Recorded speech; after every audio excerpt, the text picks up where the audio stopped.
Welcome back, folks. Part 2 of me turning this beautiful Pinhead coral biface into a Hillsboro style point. Now obviously this one won't be as big as this one, but it's going to be just as pretty. And I'm back for my little break. If you're just now tuning in, yes, my voice is hoarse right now. I sound like an angry toad, and I'm sorry, but oh well. Anyways, I got my sweet tea with me in my metal chalice. Ooh, oh yeah, that's good. Now that we've got most of the percussion out of the way, excuse me, we're gonna continue on with pressure flaking. And then once that's done, we're gonna flip the biface to the opposite side, do some good pressure flaking there, and then we should be good to go. Is it raining? Are you kidding me? Well, we'll keep an eye on that.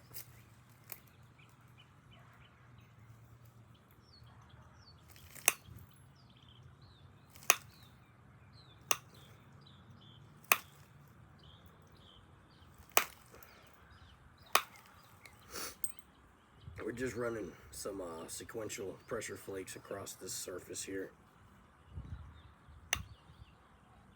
We have pretty much a continuous platform for pressure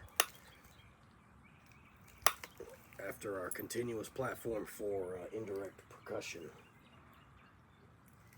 That was a good one.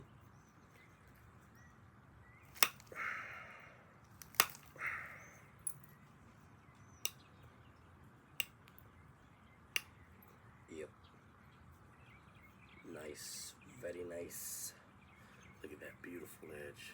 Just now, of course, we'll take all the little jut outs out in a minute, but aside from that, this edge is completed. So let's go ahead and do the opposite side.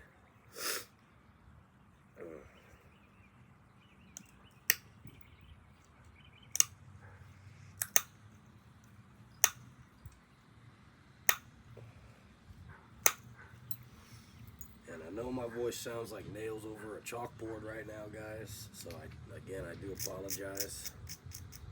It is what it is, man.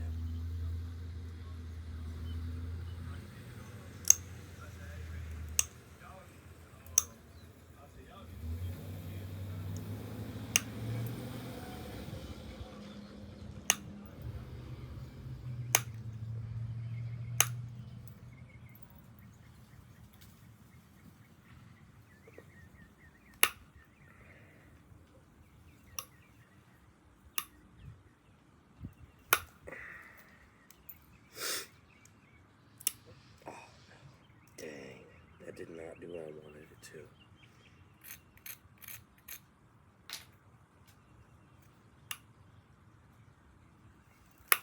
There we go. Okay, I saved it.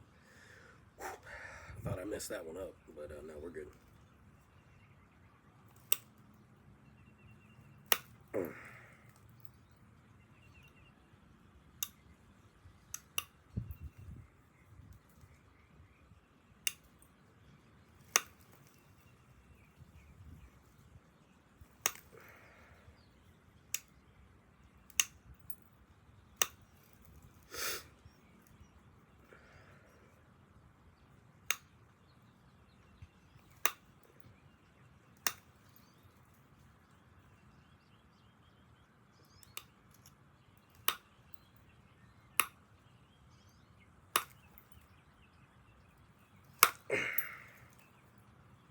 Yeah, that was a good one. As was that one.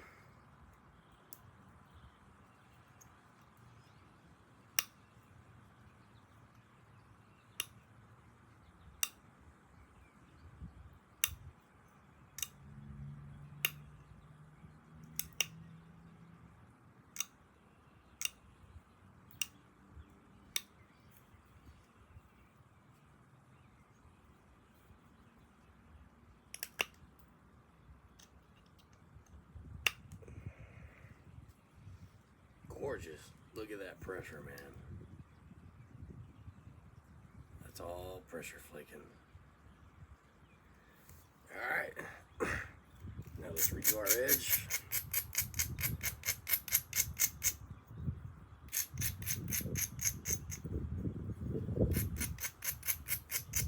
Light abrasion. I'm just trying to roll the edge. I'm not trying to take mass off.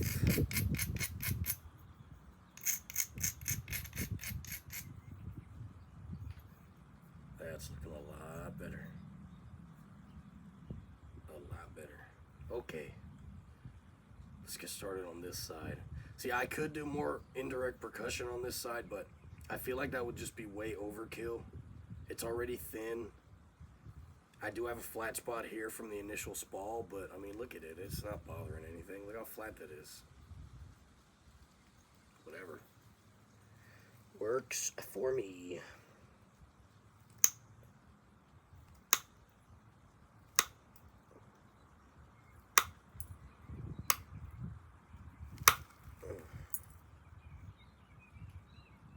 Yes, sir.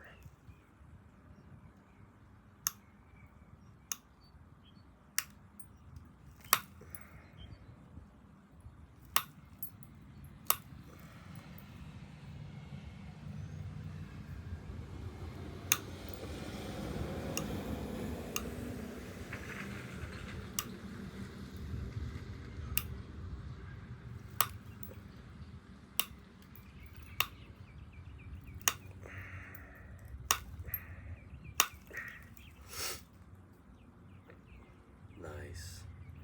All those pressure flakes just blended in perfectly, and I didn't really have much of convexity there, but I mean, even still, so most of those ran to the center line. This thing almost looks like it was, you know, slab napped, but I don't usually do pressure slabs much. Nothing wrong with them, you know, especially if you're just trying to conserve material, if you're trying to make a bunch of knives real quick to sell or whatever, which I've done that before. Slabs are definitely the way to go, especially if you get your hands on a big old chunk of beautiful rainbow obsidian. There ain't nothing wrong with making a bunch of slabs out of that. Maximize your material. But in terms of a truly recreated point, you know, there's just no substitute for a regular style of flint napping.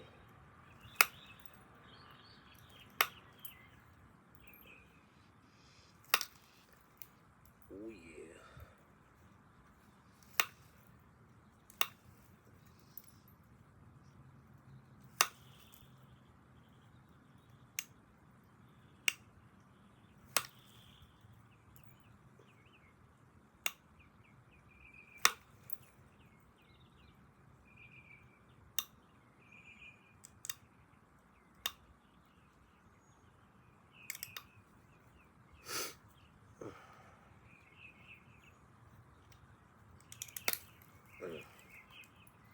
Yeah, we had a slight step fracture stall right here, so I just kind of put it on there and pushed the rest of it off. And a little bit of an atypical flaking pattern, but who cares? I mean, it did your job. It did the job.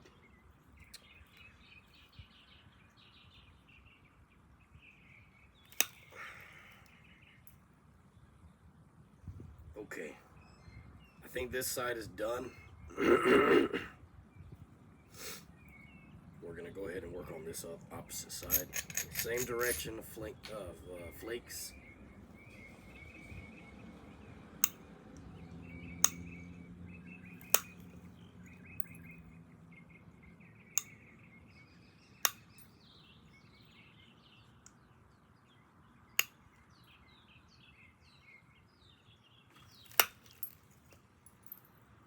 Oh yeah, that was it. That was a good one. Yes, sir.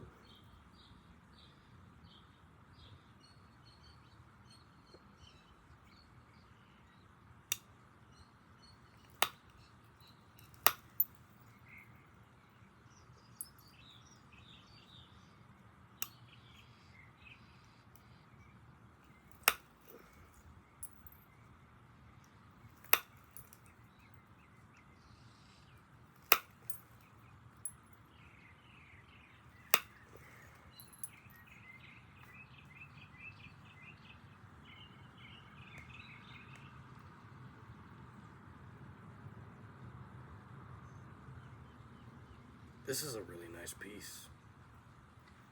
I'm not even done with it. Sorry, folks.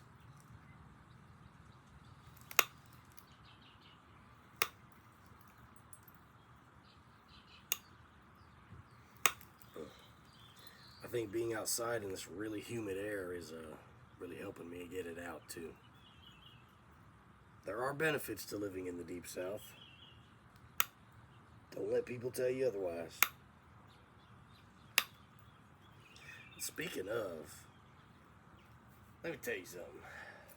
I usually get on to the Deep South and kind of hate on them a little bit because I think they're a little too conservative to the point where they just don't want to advance into modern society on many, many aspects. But, you know, about, I don't know, a month ago now, I took a trip to California. For work, of course. And I went to Bakersfield, California. The amount of drug zombies I saw out there at 8 a.m. next to the middle school and everywhere else was staggering. It was God help those people, man. I really hope they get recovery, because that is, the fentanyl epidemic out there is real, guys. But you don't see that in the Deep South, just saying. So maybe we're doing something right. I don't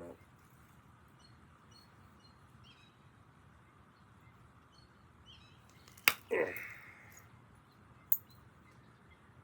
Either way, I wouldn't call anywhere else home but the Deep South. Born and raised, baby. Love it or hate it, this is my home.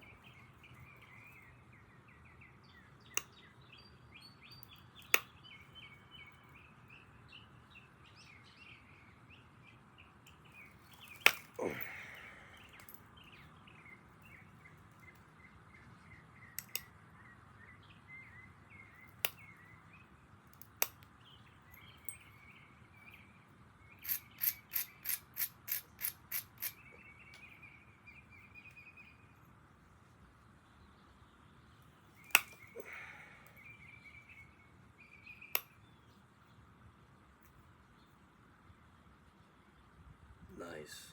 Okay. I think we're about done with the majority of the big pressure work. I think now it's time to start shaping this little beauty.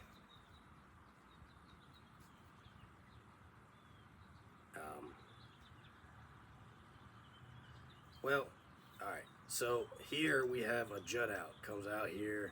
It's not symmetrical with this. And we do have a little more convexity left on the other side. So I think I'm going to run me some small flakes going this way. And hopefully by the time I'm done with this pass, then it will be a little more symmetrical.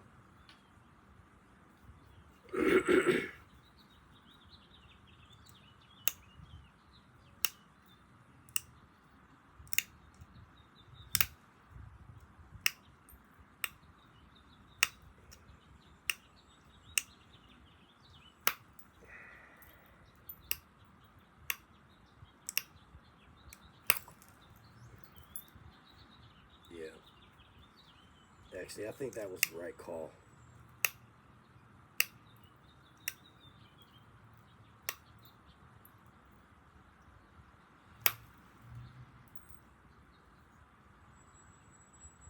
Oh yeah. That definitely was the right call. Because there was actually a little bit of mass left on there. I mean, not really mass, more just convexity that you could have taken off. And in this case, I am taking it off. Now, had that blade been symmetrical, I would have just left it because it looked great.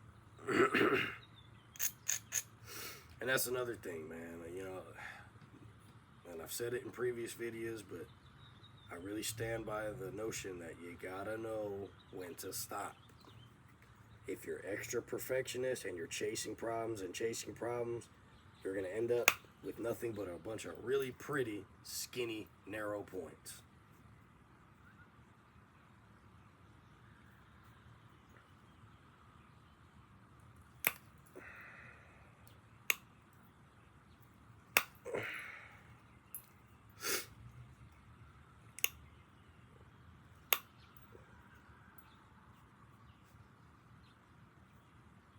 Actually, I think that was a good decision to make that other pass. I mean, look at that pressure flaking line.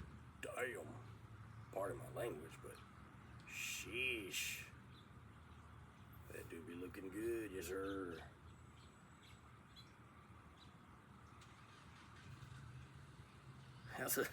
That's a gorgeous little blade, man. I mean, yeah, I definitely rock with that.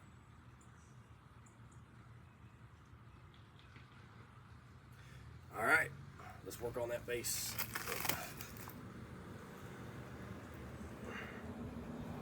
Had my uncle passing by. Had to say hi to him.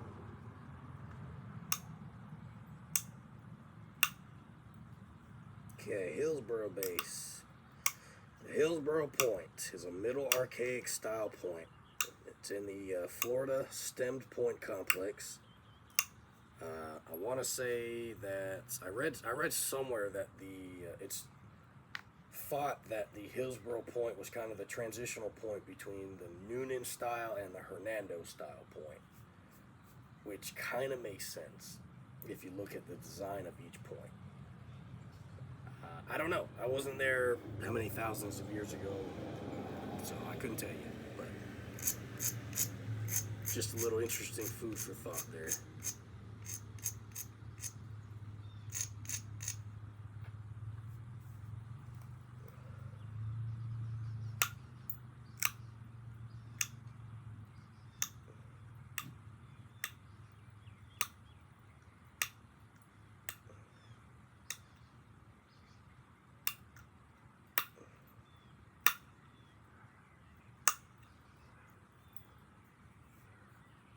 Starting to get that little stem in there.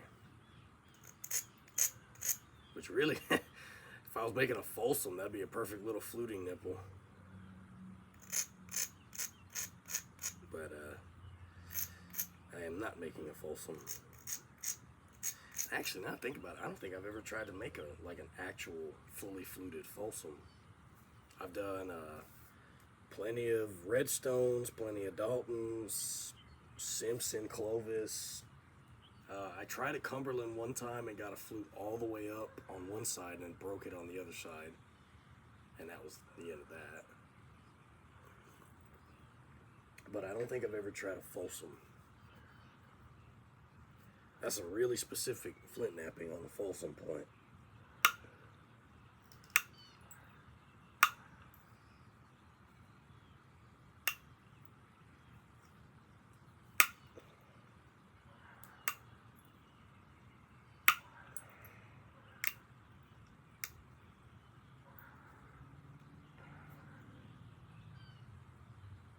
Starting to look a little more like a Hillsboro. Yes, sir.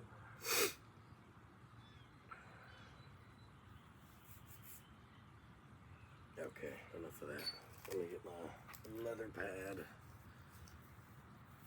Alright, let's do this.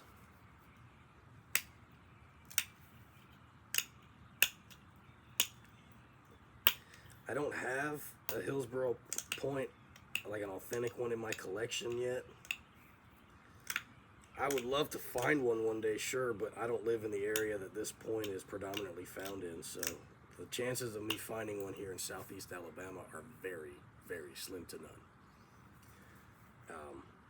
If I lived, I don't know, around Valdosta, Georgia, or I don't know, around the Tampa region, probably would find some, but for now, I'll just have to stick to admiring them from afar. It is one of my favorite point styles, though. It's definitely in the top 5 for me personally. I think my top 5 is, I don't know. Number 1 is definitely the Boggy Branch. I mean, the Boggy Branches, I just like them, man. There's something special about them to me. They're rare, and they're kind of a staple point of our region in particular. A lot of Boggy Branches come from our area. In fact, the creek that the Boggy Branch was named after is in one county up from me, in Henry County. That's where they named the point after, was the Boggy Branch, well, Creek Branch. They named it after that area a little north of Abbeville, where some sites were found with some truly exemplary examples of them, and a lot of them. I've actually found a boggy branch before. It's very, it was not in good condition, I'll tell you that much. It was very much weathered. The creek it came out of was very acidic, and the chert that it was made out of was very, very low grade. So over God knows how many years, it kind of just, a lot of that silica got leached back out of it, and it kind of just turned into a limestone boggy branch. It's brown with some creek stain, ugly damn thing, but it is a boggy branch, and I found one. It's about 3 inches long. It's nice, pretty cool. I actually found it in my sifter. It's one of the few points I've ever actually found in a sifter.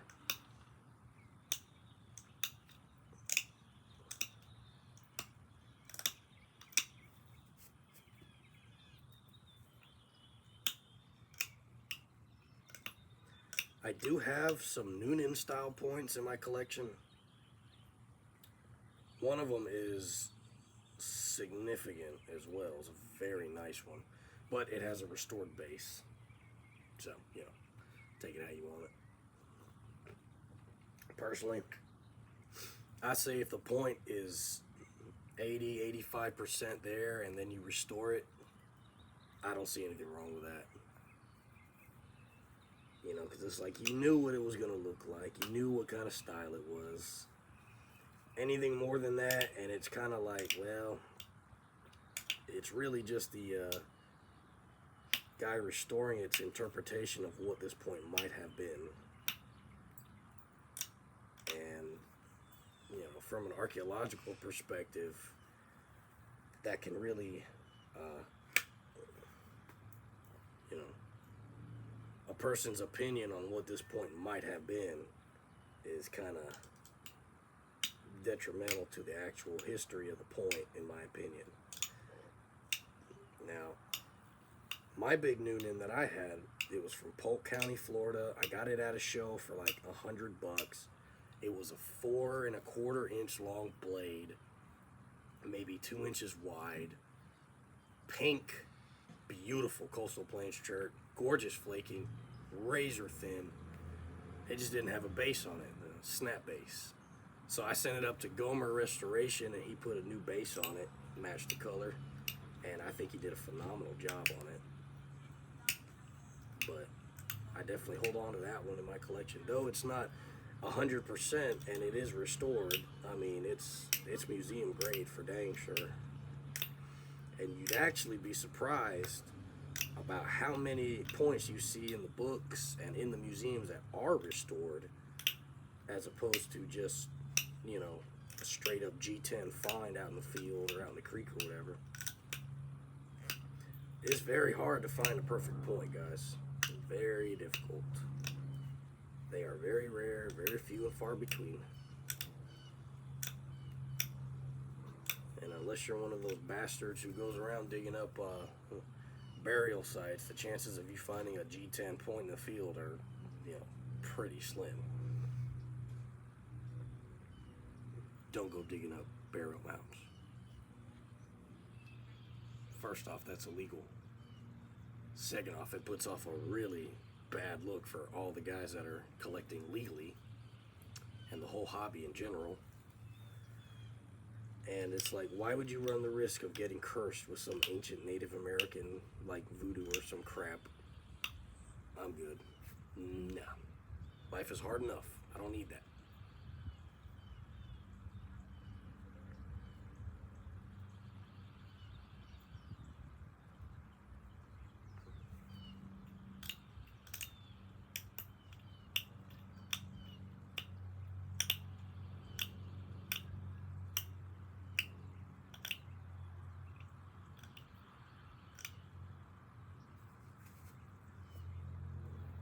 Look at that. That is a nice straight edge. That'll do some damage to you right there. That's fairly sharp too. Alright. Let's get on this other side.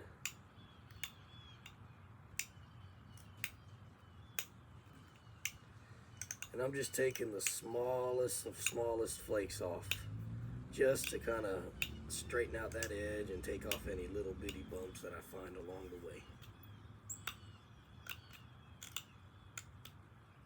You know, the Hillsboro point is not a serrated point. I'm sure there's an example or two out there that have a couple slight serrations on them, but the point style is not serrated.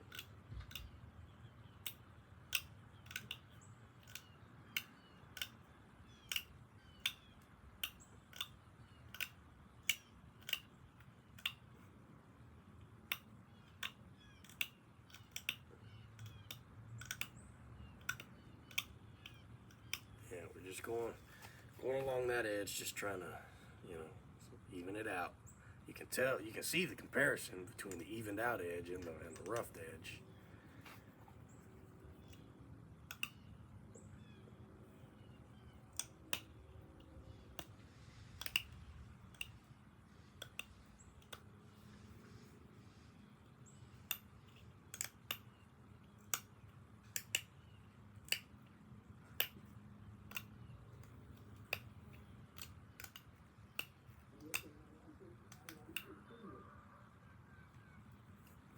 What was that? Somebody playing with a speaker over there. Alright. Almost done.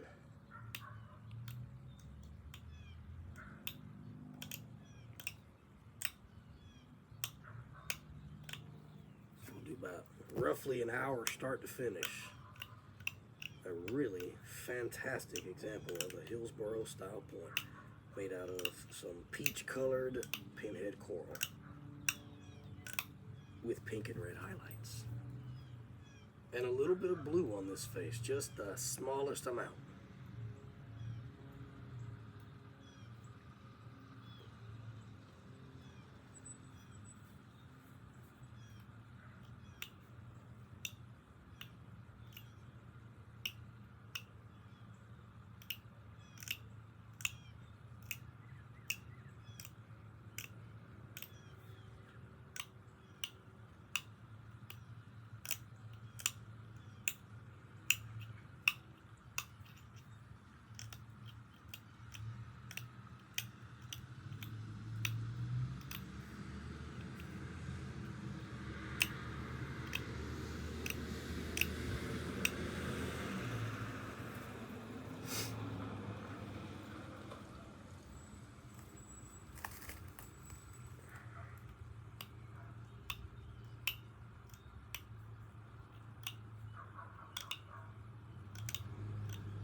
I think that's it.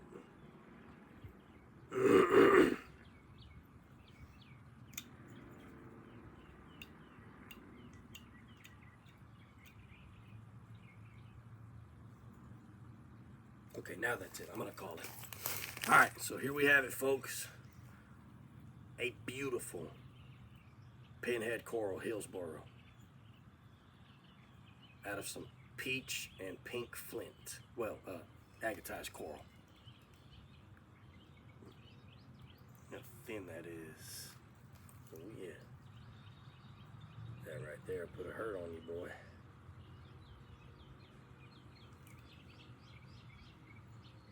But if you stayed with me this long, I sure appreciate you. And I'll catch you on the next one.